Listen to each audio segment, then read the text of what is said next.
One thing I love about this channel is how one discussion ends up leading to another discussion. So we started with discussing the strong female character. I also talked about authors who love their characters too much, and a lot of the examples of this were women writing male characters.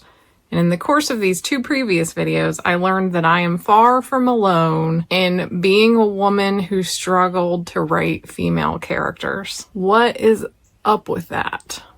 We're going to talk about it. I've been writing since I was a kid, and through childhood, teenagerhood, early adulthood, really until sometime in my 30s, I really struggled with writing female characters. The women I wrote tended to only be present to be a love interest to the more interesting male character. I would try to spice her up a little bit, but it just, I couldn't seem to make myself care. And I'm sure some of the women in this situation decided, I'm just going to write male-male romance and remove the woman from the equation entirely.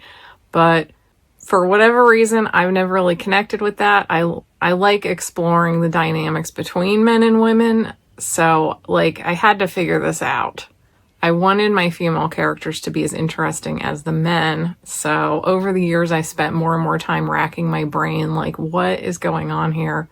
Why am I struggling so much with the female characters? Even when I was a kid playing pretend games and not writing, I never chose to be a woman unless we were playing mermaids. That was the only time that I chose to be a woman, was not as interested in mermen as mermaids. But other than that, it was all male characters all the time. Later, I started doing internet role-playing. Same thing.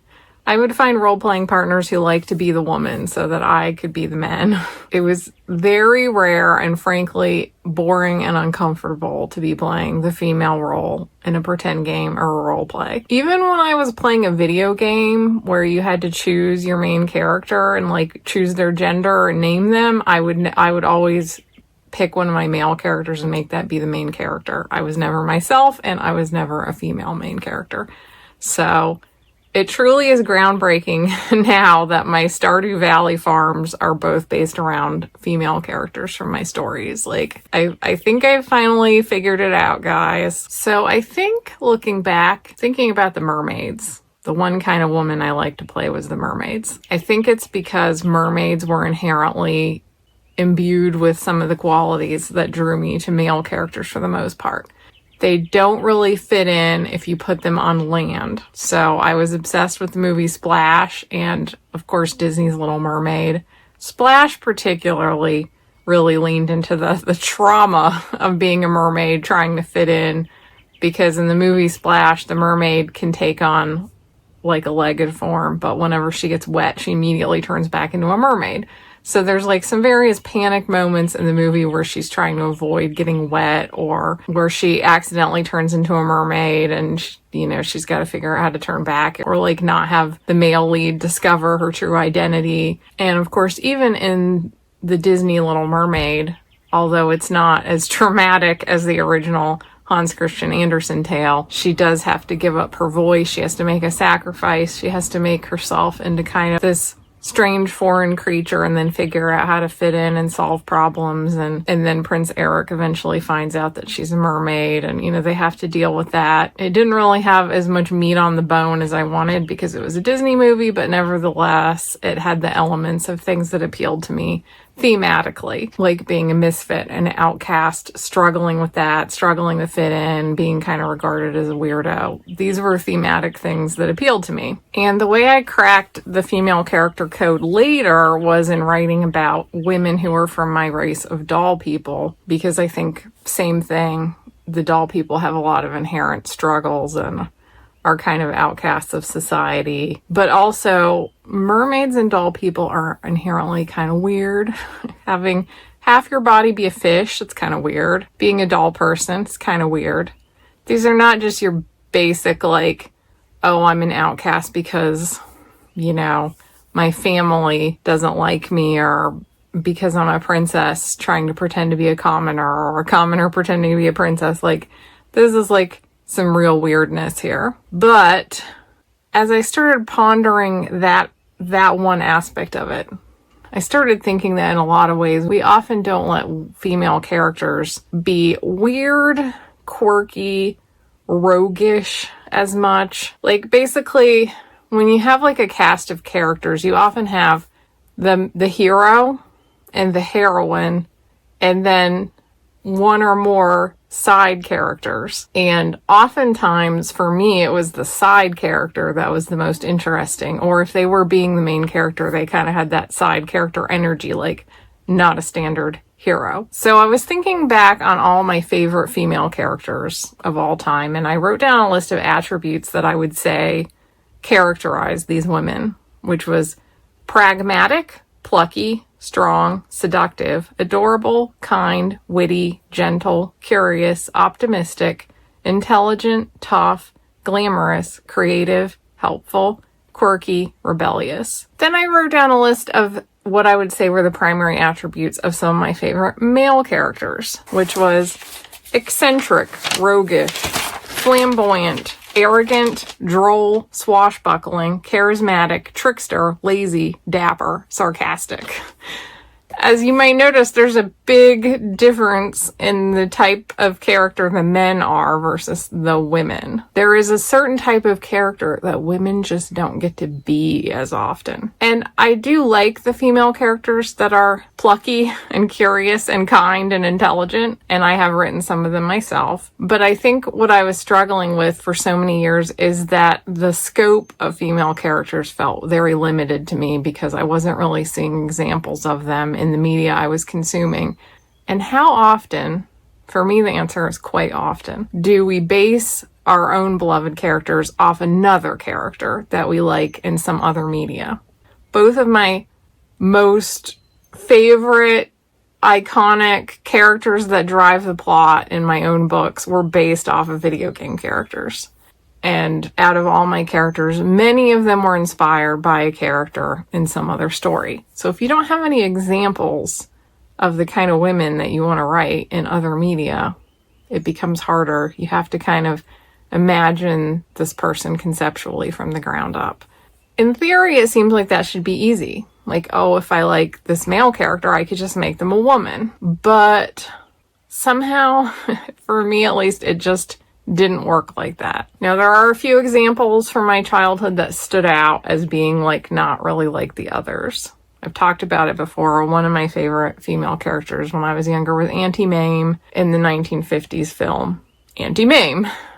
Auntie Mame had a lot of the qualities that are on the male list. Eccentric, flamboyant, charismatic. Auntie Mame in a lot of ways was like a gay guy in a woman's body. She kind of just had that quality of like a flamboyant gay uncle, and it made sense when I found out that the author of Auntie Mame, the original novel, was a gay man, because I'm like, oh, okay, well that explains it.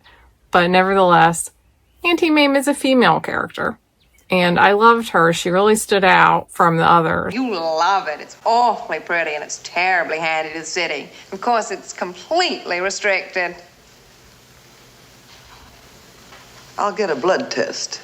Another one was Wednesday from the Addams Family movies, which came out when I was at a very impressionable age. And the fact that she was so just kind of dark and glum, that really appealed to me.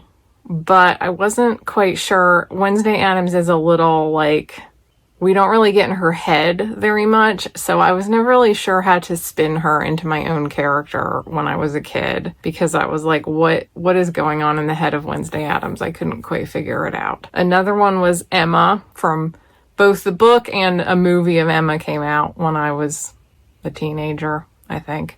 The Gwyneth Paltrow version. And of all of the Jane Austen heroines, I always have preferred Emma because she's so flawed. She's just kind of a mess. She's like meddling in other people's business. She's a little bit arrogant, a little oblivious to things at times. Like, I really liked how just flawed Emma was, but at the same time, I really liked her. In present media, I really noticed that Freeran, to me, really seems like a female character who has a lot of attributes that are usually given to male characters. I feel like she gets away with a lot, that she has a certain kind of charisma that everyone's sort of attracted to, but she's somewhat oblivious of it. She's like lazy. She has a lot of traits that just seem like they're usually given to male characters, but she is a woman and it works. But growing up in the 90s, you know, it was a point where there was a lot of consciousness of giving girls these like strong women to look up to. So like a ton of media included a strong female character of some type, but they never really considered that maybe what some girls want is not a strong female character, but like a weirdo or like a rogue. Women were often given a role that was more like the classic hero role, but now she's a woman. If they weren't just kept in a more traditional female role, but given more sass. Like Princess Leia has sass and a gun, but she still has to be rescued. So in a lot of ways, she's still your classic damsel in distress. Although we love Princess Leia, no shade to her. Obviously, as the stories go on, we got more nuance out of Leia, but we've still got the slave Leia thing. There's a lot of ways in which Leia was written to cater more to men and just to kind of give a like, hey, women are tougher now, but we're still going to make sure that men get what they want out of her. They still get to rescue her. They still get to see her in a bikini. I mean, that was the 70s, early 80s, but that was the tone of a lot of things still. It was like, the woman's going to be stronger, but don't worry, guys. She's still going to be sexy. I am not opposed to women being sexy, by the way. I like to look at sexy women too, but my idea of sexy is probably a little different than what some men reckon to be sexy. So, you know, as a kid, I thought, well, there's plenty of female characters around. They're strong. Why don't I like them? What is wrong with me? Final Fantasy VI. This was the first video game that I played that had female characters in very lead roles. And I loved that game for that. But my favorite characters in the game were still, at the time of playing it, Locke and Setzer, because they were like the more roguish, more fun, more sense of humor, and I just connected with that a little more than the seriousness of the female leads. I did like Celeste because she had kind of more tragic backstory and nuance, but she just wasn't as fun as some of the male characters. That's another thing that I felt was often missing for women, was like fun and humor, sarcasm, wit. They often got to be kind of like sassy and bantery with the man, but they weren't as just funny on their own. So I wanted the weirdos, you know, like I don't want to be Marty McFly. I want to be Doc Brown. I don't want to be Cyclops. I want to be Nightcrawler. I want to be the eccentric, the quirky person a lot of the time. And that's like the character group that was missing in female characters. And I think this is still a problem. I still think that by and large, women are often slotted into one of three roles: the healer, the strong female character, and like the sorceress, if you want to break it down in a fantasy kind of way. But you could probably apply these to other genres as well. Like if you want to translate it to like rom-coms, for example, the healer girls are the ones that are like kind, resourceful, and plucky, that kind of heroine. The strong female characters are the ones that are like tough and hardworking and, you know, girl bossy.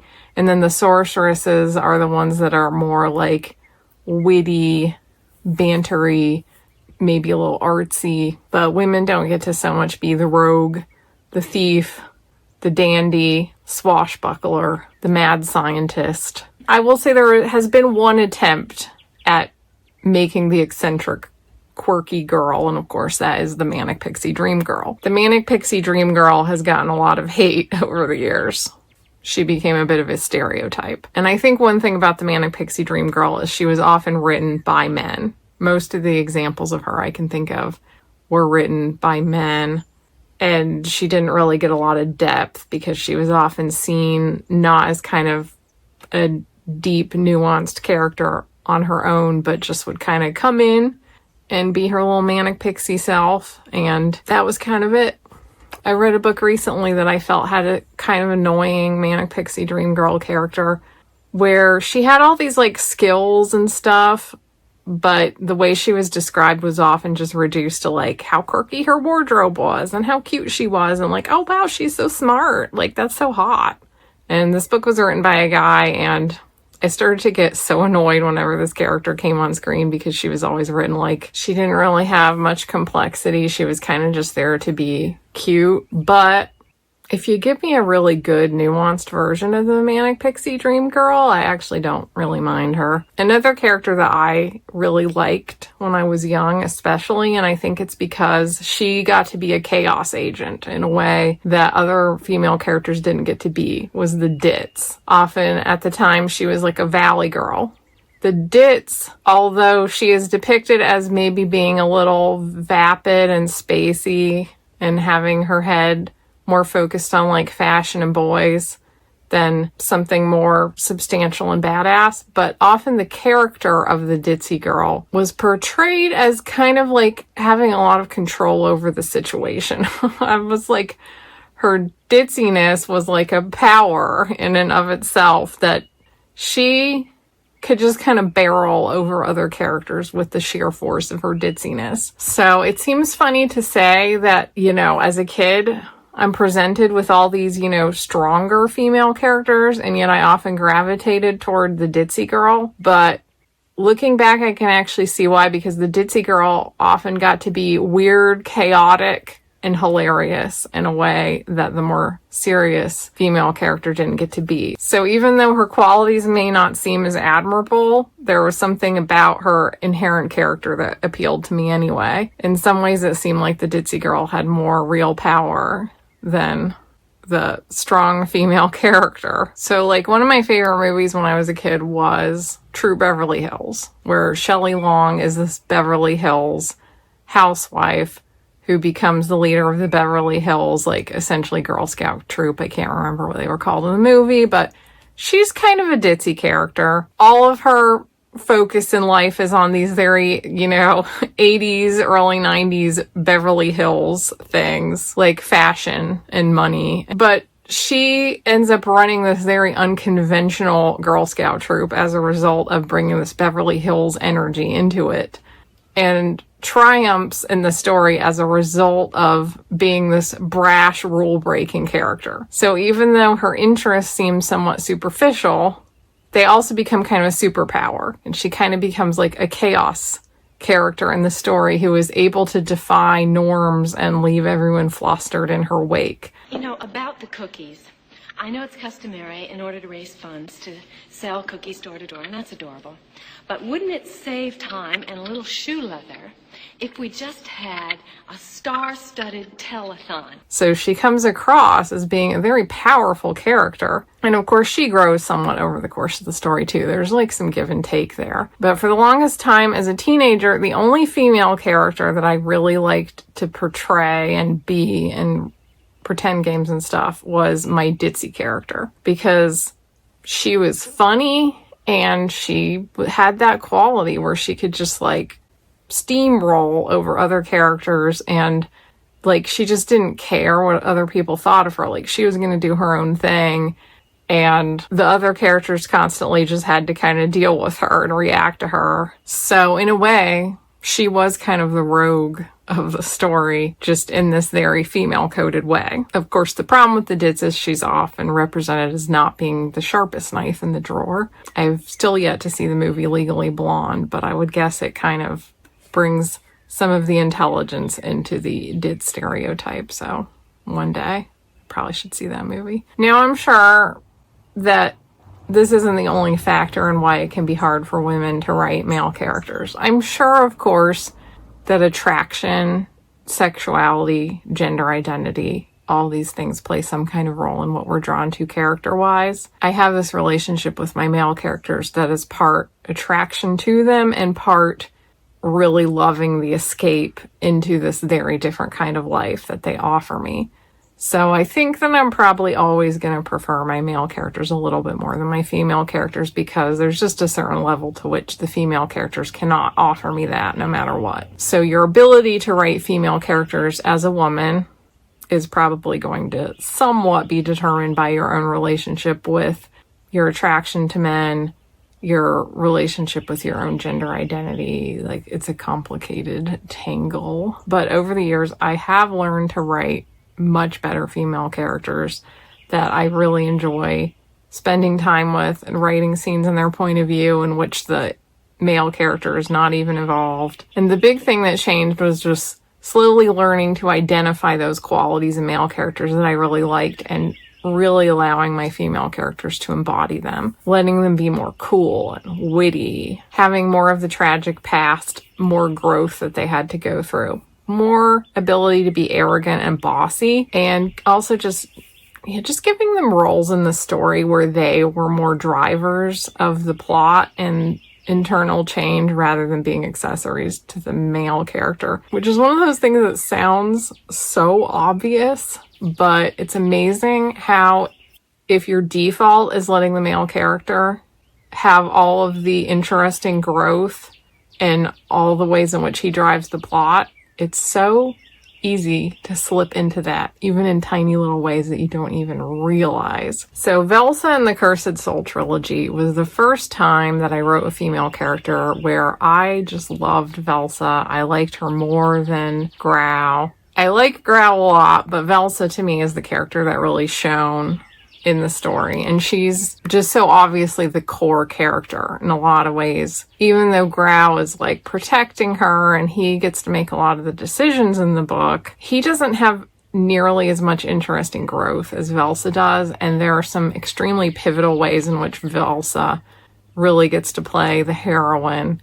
Like in The Sorcerer's Wife, I don't want to spoil anything too much, but there are a lot of scenes in that book where she's separated from Grau and she has to kind of deal with things on her own. And in fact, also in the second and third book, Velsa really has to deal with a lot of situations on her own, whereas Grau just doesn't have nearly as much to do as Velsa does. And since Velsa is one of my doll people, there are a lot of very quirky ways she has of getting out of things. Like at one point, she has to cut off her own head. She smuggles jewels out in her rib cage. It was really fun to give her these like really weird ways to get out of situations that Grau, by contrast, just seemed like such a normal dude. So even though not all my characters are doll people, in fact, most of them are not, I eventually learned to layer more of that complexity and quirkiness onto my other female characters. One example is Vera Vissa, who is a very old character. She's kind of the love interest of Det, and Det was like my favorite male character for quite some years. And Vera Vissa was just kind of always there to be his love interest, and she's like a priestess and a healer, so she had this very traditional female role. She kind of came out of my Mists of Avalon phase, and then she got together with Det, and it seemed like her whole role in the story was just kind of like to help him and support him, and she didn't have a lot going on. I did write her as leaving him in the story, so there was this, like, even though she does all these things to help and support him, ultimately she ditches him. So that made her kind of interesting. But just as a character, day to day, she was a little blah. Over the years, she developed in ways that made her a more interesting contrast to Det. She was still a healer and a priestess, but while Det is often kind of this very kind of uptight, kind of arrogant, his humor is extremely dry. He's very stuck in his ways. Eventually, Vera Vissa, as I got better at writing female characters, she started to evolve to be a character that was like more willing to like cut loose and be a little more, low rent. Like that's kind of a snob. Vera Vissa, she likes a stiff drink. She really likes to go to trashy noodle places at like the bad side of town, sample kind of like the ramen bar nerd and a food manga. Vera Vissa is kind of like that. She's got this like trashy street food thing. And since Det is very snobbish, it gave them this thing they would kind of clash over. And her whole personality just kind of evolved in that direction to just be more like freewheeling in contrast to him, which made sense that he would be attracted to that and that she would be attracted to him, but that they also had a lot more things they were opposites on and different like quirky things. Cause like Det's also pretty quirky in a lot of ways. Sometimes he almost comes across like a character, like he could be in the cast of Frasier or something. It's like the Frasier and his dad dynamic, but as a couples thing. So over the years, I've just gotten so much better at realizing the more subtle things that make me like a character and allowing my female characters to have those things. The one thing is that it took a while for that to not be a very conscious decision on my part. And I feel like characters are better if you let them evolve naturally. But with my female characters for quite some time, I really had to like kind of sit down and like make sure there was something good going on there. And the more that I do that, you know, it's like any muscle. I find that those things are starting to come more naturally in my storytelling over the years, but I had to kind of work that muscle for a while before I got there. Obviously, not everyone likes the same types of female characters, so for some people, this might have just come a lot more naturally because you like different types of characters than I do. But I would love to know, what is your relationship with writing female characters if you are a woman, and also if you're a man. I don't really know much about the opposite side of things.